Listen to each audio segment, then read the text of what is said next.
Okay, guys, it is Thursday the 18th. Today we are going to be looking at background information for the book Farewell to Manzanar. So if you scroll down, you will see Farewell to Manzanar, Unit 4, Part 1. We're going to click on the Farewell to Manzanar daily agenda so we know what all we're going over.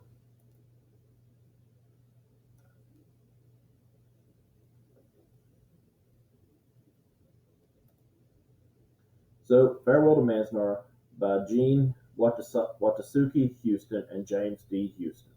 So, this is the book that you should have by now. Now, this is the author when she was a little girl at the Manzanar camp, and this is her more recently. And this here is a picture of the camp of Manzanar on the left-hand side down through here, and the desert on the other side with the mountains in the background. So, today you're learning about background information in preparation for reading Farewell to Manzanar. And you're going to know you're successful if you can describe the events that led to the internment of the Japanese during World War II. So, the first thing we're going to do is a little bit of an introduction to the book. So this book is what is known as a memoir. It is a personal accounting of events that happened in someone's life. Now the author, Jean Watasuki Houston, was at the camp in Manzanar as a young child, and she is the narrator of this book. So I want to read the foreword to you right quick.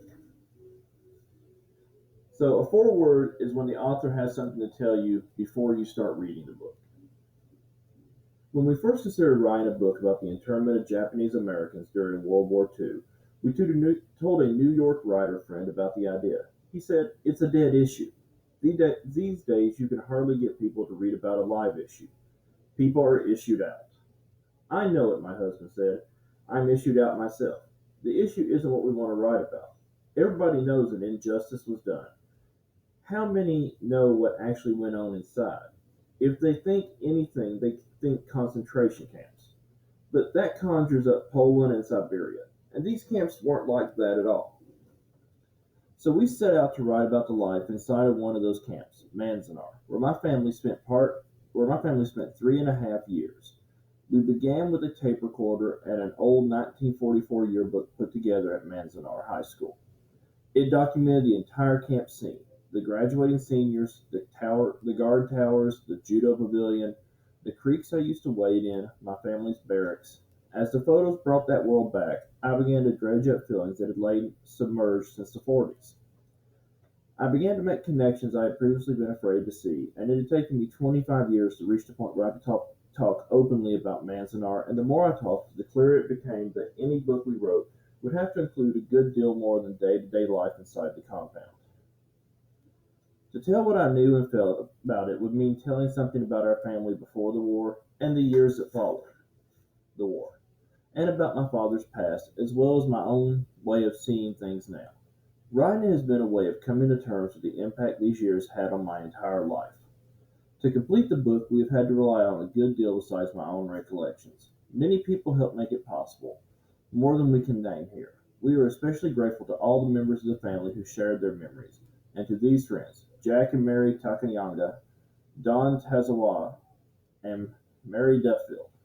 We are indebted to the numerous writers and researchers whose works have been indispensable to our own perspective on the period.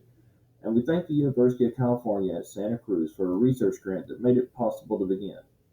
Because this is a true story involving an extraordinary episode in American history, we've included a list of dates and laws we hope will make it easier to follow. It needs some historical context, but this is not political history.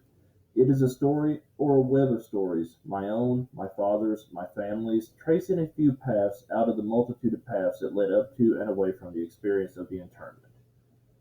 Janine Watasuki Houston, Santa Cruz, California, March 1973.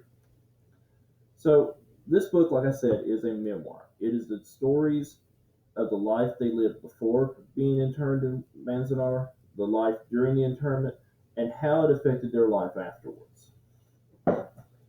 Now, we're going to got a couple of videos we're going to watch today. We're going to watch a brief intro to World War II. We're going to watch the Japanese attack on Pearl Harbor and the PBS video, the Santa Fe internment camp. Because in total, there were 10 internment camps that the Japanese were put into following the bombing of Pearl Harbor.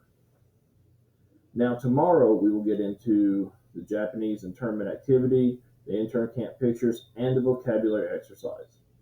Now, our entire goal with this book is that we're going to analyze how events and dialogue propel the story forward in this book while citing evidence from the text to support that analysis.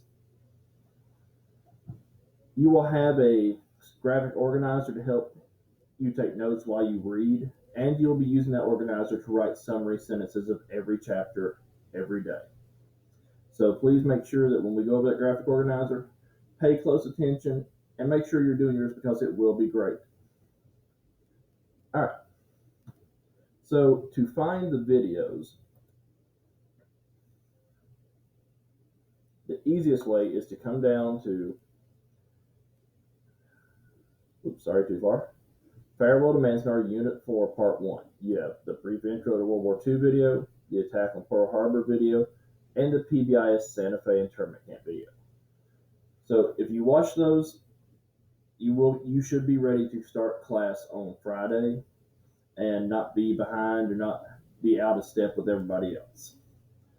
All right, guys, if you have any questions, as always, email me, come to office hours, reach out and let me know, and I will do my best to clear up any questions you have. Thank you.